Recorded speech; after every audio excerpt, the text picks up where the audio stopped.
Alors, vous êtes de quelle religion? L'islam. Ok. Et vous? Aussi, musulman aussi. Et comment vous êtes venu à la conclusion que l'islam est la vérité?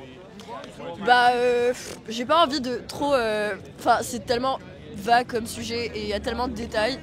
Mais concrètement, l'idée finale, ça serait de dire que l'islam, c'est genre plutôt le Coran, c'est la dernière version que Dieu a fait descendre, genre dans le monde, en gros. C'est la version la plus correcte, disons. Ok, alors, Vulgarisée. alors ça serait ton argument numéro un, c'est parce que le Coran est la dernière version que Dieu a donnée à l'humanité? Ouais, et c'est quoi la raison derrière ça en fait? C'est que dans la Bible par exemple, il y a plusieurs suppositions qu'on pourrait faire, c'est-à-dire dans le sens où genre il y a tellement de questions où il n'y a pas de réponse concrète, voilà, sur plein de sujets différents. Et l'islam, enfin dans le Coran plutôt, ouais voilà, c'est comme s'il y avait une réponse qui allait réunir toutes ces suppositions. Voilà, c'est vraiment très très vulgarisé ce que je viens de dire là maintenant. Tu comprends ou pas? Tu vois ce que je veux dire? Je comprends ce que tu veux dire, mais tu donnes une affirmation. D'abord que le Coran vient de Dieu parce que c'est venu après la Bible. Et tu as dit que la Bible a des... Tu as dit quoi, des contradictions? Plein de versions où tout le monde ne s'accorde pas, disons. Ok, il y a beaucoup de versions de la Bible. Oui, pas forcément des versions de la Bible, mais plutôt dans des sujets précis. Il y a plein de suppositions sur un sujet en particulier. Il y a plein de versions. Voilà. OK. Alors, est-ce que tu dis que le Coran est la vérité parce que c'est le dernier livre que Dieu a donné à l'humanité et aussi parce que il n'y a pas plusieurs versions dans le Coran? Exactement.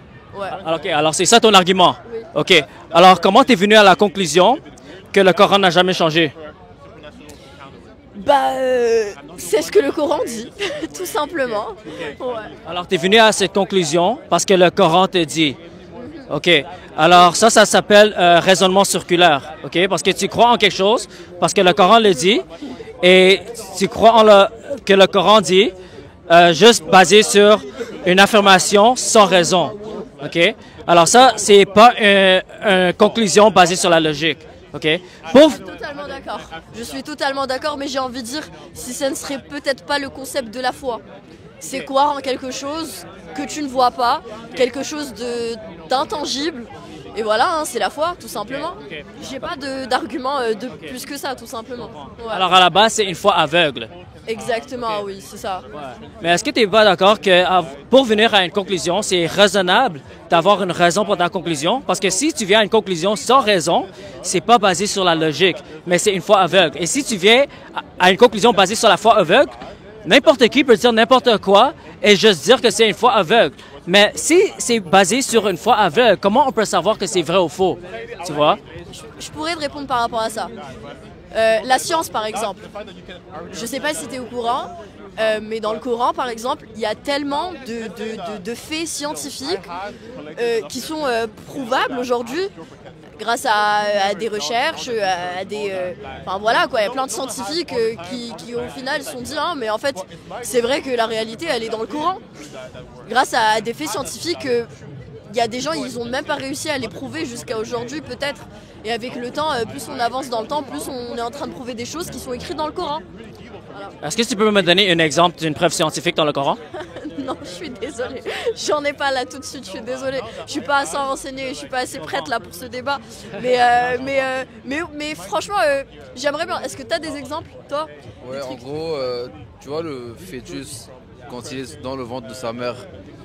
Ça, avant... Waouh. Avant. Merci. T'inquiète. Sorry, guys. À l'époque des prophètes et tout avant, il n'y avait pas assez de... Petit problème technique. En gros, dans le Coran, ils ont expliqué comment l'humain se crée. Genre, du début jusqu'à la fin, comment il est dans le ventre de sa mère, comment il se développe, etc. Et avant, dans l'époque des prophètes, il n'y avait pas de matériel pour pouvoir faire un constat de ça, tu vois. Alors pour toi, le verset dans le Coran qui cite les étapes des embryos dans le ventre de la mère, ça c'est une preuve scientifique qui prouve que le Coran est la vérité? Alors que oui, en sachant qu'avant on ne pouvait pas prouver ça. Okay. Alors si on examine cet verset, premièrement, cette information des étapes des embryos, c'était déjà disponible dans le 7e siècle. Aristote, il a écrit tout un livre sur les embryos qui a été écrit 1000 ans avant Mohammed. Okay? Après Aristote, il y a aussi Galen. Il était un scientiste qui a aussi écrit les détails, beaucoup plus détaillés que le Coran, sur les étapes des embryos.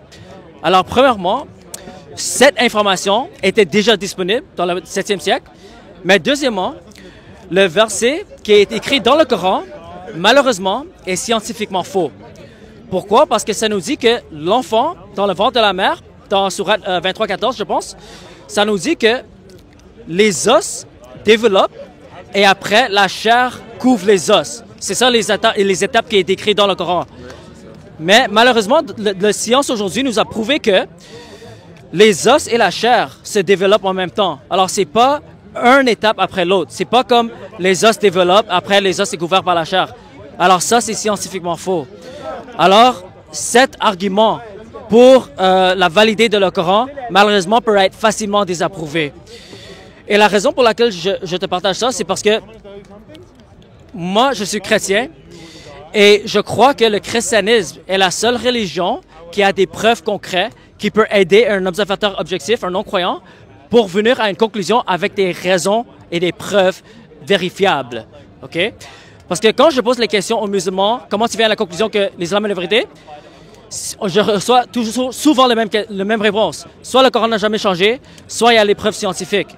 Mais malheureusement, ça peut être facilement prouvé que le Coran a été changé plusieurs fois et ça peut être prouvé que le Coran n'a rien de scientifique. Et comment on le prouve? C'est simplement en lisant les sources islamiques. Okay? Les hadiths nous disent comment le Coran a été transmis. Il y avait plusieurs versions au début, il y avait plusieurs variations qui ont été brûlées et ça a été standardisé plusieurs fois durant l'histoire de l'humanité. Et pour les preuves scientifiques, chaque preuve scientifique qui est citée, ou chaque verset scientifique, malheureusement peut être facilement désapprouvé dans le Coran. Alors, comme tu as dit au début, pour être musulman, il faut avoir une foi aveugle. Tu ne peux pas venir à une conclusion avec des raisons et des preuves concrètes, à moins que tu peux me partager quelque chose que j'ai jamais entendu. Réellement, en fait, par rapport au sujet scientifique et tout, il n'y a pas que ça, il y en a tellement. En fait, c'est incontable le nombre de preuves scientifiques qu'on a aujourd'hui qui nous montrent qu'en fait, il y a eu des choses qui sont écrites dans le Coran qu'on a prouvées des années et des siècles et des décennies après et que l'on ne savait pas tout simplement avant. Voilà quoi. Mais franchement, j'aimerais tellement rentrer encore plus dans des détails, mais j'ai pas les informations. Dommage, je suis pas vraiment. Enfin, voilà, je suis musulmane et tout, mais je suis pas super renseignée sur tout ça. Mais je sais pertinemment, je sais pas pourquoi. Peut-être dans mon inconscient, j'ai lu des trucs avant et tout, mais je les ai oubliés aujourd'hui. Mais mon inconscient, il sait très bien que, enfin voilà, c'est la vérité et voilà. Ouais, non, je comprends et j'aime ta sincérité, mais tu as aussi avoué que c'est une foi aveugle. Alors moi, j'essaie au moins de te faire voir que c'est pas logique de venir à une conclusion, à moins que tu aies des preuves concrètes. Parce que n'importe qui peut dire n'importe quoi sans preuve, tu vois. Et comment on sait qui a raison ou non? Alors? Après, c'est pour ma part, hein, c'est une foi aveugle pour ma part, ok? Moi, en tant que la personne que je suis aujourd'hui. Mais après, je suis peut-être pas le bon exemple ou la bonne personne qui va aujourd'hui te donner des arguments concrets avec des faits, voilà quoi, par rapport à l'islam et tout. Je comprends. Oui, voilà. Je comprends. C'est sincère. Ouais, je comprends et je l'apprécie ta sincérité. Alors, la raison pour laquelle moi je crois que le christianisme est la seule vraie religion, c'est parce que, historiquement, on est d'accord que Jésus a vécu dans le 1er siècle. Et on est aussi d'accord, selon le consensus des érudits et des historiens, que Jésus a été crucifié à la croix et il est mort par crucifixion romaine. Alors ça, c'est incontestable historiquement. OK? Mais le Coran ça nous dit le contraire de ce qu'on a découvert historiquement avec des preuves, avec des attestations des gens du premier siècle, les chrétiens et les non-chrétiens. Okay? Le Coran dit que Jésus n'a jamais été crucifié. Et ça contredit le consensus des historiens et les érudits qui ont étudié la vie et la mort de Jésus-Christ. Troisièmement, on sait historiquement que les disciples de Jésus, ils ont témoigné que Jésus est mort et ressuscité. Et ils ont proclamé ce message, même si ça a coûté leur vie. Ils ont été persécutés pour ce message. C'est comme ça qu'on sait qu'ils ne mentaient pas. Et c'est comme ça que l'Église a commencé dans le premier siècle et ça a propagé partout dans l'Empire romain. Et les chrétiens ont commencé à adorer Jésus en tant que Dieu dans le premier siècle. Alors tout ça, c'est des faits historiques qui sont acceptés par les érudits et les historiens que Jésus a été crucifié à la croix et les disciples ont témoigné à sa résurrection et c'est comme ça que l'Église a commencé. Alors, c'est la meilleure explication pour tous ces événements dans le premier siècle. Alors, c'est pour ça que on peut venir à une conclusion basée sur des raisons et des faits concrets et historiques. Alors, c'est pour ça que j'aimerais vous encourager au moins d'y penser. Comme je t'ai dit, moi je suis chrétien, je ne vous mens pas. Et selon la Bible, Vous êtes né chrétien. Ma mère était chrétienne. Mon père est décédé quand j'étais très jeune. Alors, ma mère, je suis allé à l'église quand j'étais très jeune. Mais après, j'ai quitté l'église et je suis revenu et j'ai eu une expérience avec Dieu. Mais ma croyance, la fondation de ma croyance est basée sur la logique, les raisons, les sciences et les faits historiques. Okay? Ce n'est pas une foi aveugle. Et le christianisme est la seule religion qui peut prouver avec des faits, avec des preuves que c'est la vérité, parmi toutes les autres religions. Okay? Alors c'est pour ça que j'aimerais au moins que vous y pensez, parce que la Bible et le Coran sont d'accord qu'on est tous des pécheurs. Ça veut dire qu'on a été séparés de Dieu parce que Dieu est saint. Et si on meurt séparés de Dieu, la Bible nous dit qu'on va être séparés de Dieu pour l'éternité en enfer. Et malheureusement, on est tous des pécheurs. Personne n'est assez bon pour aller au paradis parce qu'on est déjà coupable et Dieu est saint. Il ne peut pas laisser les coupables aller au paradis sans un sacrifice. C'est pour ça que la Bible nous dit que Dieu a envoyé son Fils Jésus-Christ pour mourir à la croix pour tes péchés. Alors Jésus a pris le jugement de Dieu sur lui-même, que toi et moi on mérite à cause de nos péchés, afin qu'on peut être pardonné et aller au paradis. Et en même temps, Dieu peut demeurer juste. Parce qu'il ne peut pas laisser les criminels entrer au paradis sans une pénalité. C'est pour ça que Jésus est mort à la croix et il a prouvé que tout ce qu'il disait était la vérité par sa résurrection. Okay? Et on sait, comme je t'ai dit historiquement, qu'il a ressuscité. Et s'il a ressuscité... Attends, laisse-moi finir, s'il te plaît. Excuse-moi. Solo winners. Et c'est ça. Alors, si Jésus a... Attends, je laisse ça juste finir. Si Jésus a réellement ressuscité de la mort, ça veut dire que Dieu approuve son message. Et maintenant, on doit déterminer c'est quoi le message de Jésus basé sur tous les manuscrits qui ont été écrits dans le premier siècle. On sait qu'il est, selon Jésus et selon les témoins oculaires, que Jésus est le Fils de Dieu. C'est-à-dire qu'il est égal avec Dieu, il est divin. Deuxièmement, on sait qu'il a été crucifié à la croix pour tes péchés et on sait qu'il a ressuscité de la mort. Alors, la bonne nouvelle, c'est que si tu crois à ce message et tu te répands, tu demandes Dieu pardon et tu te détournes tes péchés et tu acceptes le sacrifice de Jésus, tu peux être pardonné de tes péchés et tu peux avoir la vie éternelle. Mais on peut également être pardonné si on est musulman. C'est peut-être que après, je suis pas rentrée dans la comparaison, mais en islam, on dit quoi? On dit que, j'ai pas l'expression, mais c'est en arabe, mais du coup, on dit que Dieu est Rahim. Rahim, c'est dans le sens où il pardonne. Dieu, il pardonne tout. Tout tant que, au final, tu vas te repentir. Voilà, ça c'est ce que Dieu dit. Et ensuite, je vais revenir par rapport aux preuves et tout. À ton avis, dans le christianisme, d'après ce que je sais, l'alcool, c'est pas péché. Tu ne pêches pas quand tu bois de l'alcool. Se saouler est un péché. D'accord, ok. Ben, là déjà, la nuance, c'est bien de me l'avoir dit.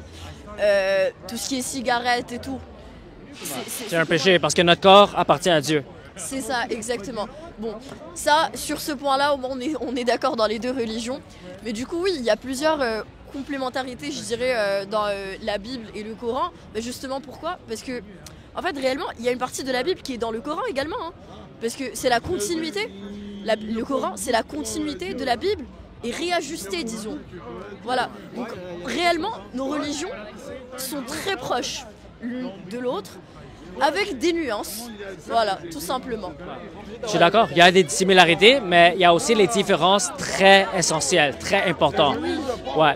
Et la différence, c'est l'identité de Jésus, OK? Le Coran dit que Jésus est seulement un prophète, il n'est pas Dieu, mais la Bible nous dit qu'il est divin, qu'il est le Fils de Dieu, c'est-à-dire qu'il est égal avec Dieu. Deuxièmement, la Bible nous dit que Jésus a été crucifié à la croix pour nos péchés, et le Coran dit que Jésus n'a jamais été crucifié. Et si Jésus n'a jamais été crucifié, le Coran nie aussi la résurrection.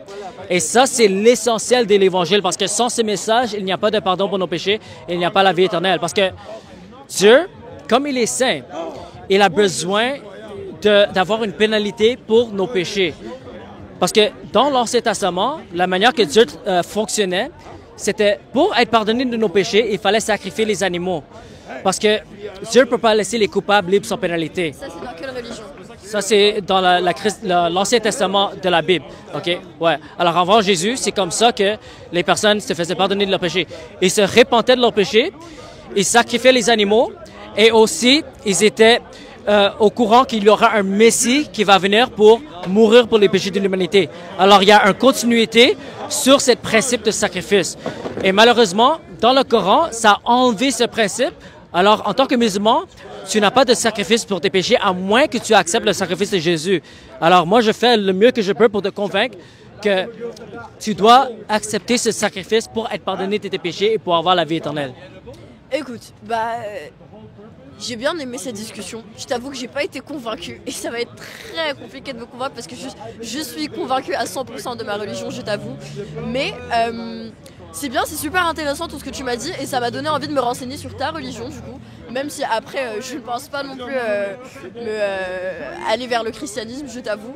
Mais c'est super intéressant ce que tu me dis et c'est des choses que je ne savais pas. Okay. Voilà, donc je vais dormir moins bête ce soir. Merci pour la conversation. Est-ce que je peux te donner une Bible? Ok, écoute, on est ouvert d'esprit. Ouais. Mais même le Coran nous dit de lire l'Injil. Ça, c'est l'Injil. Ça fait plaisir. Ça m'a fait vraiment plaisir. Moi aussi, que tu étais béni. OK, bonne soirée. Merci.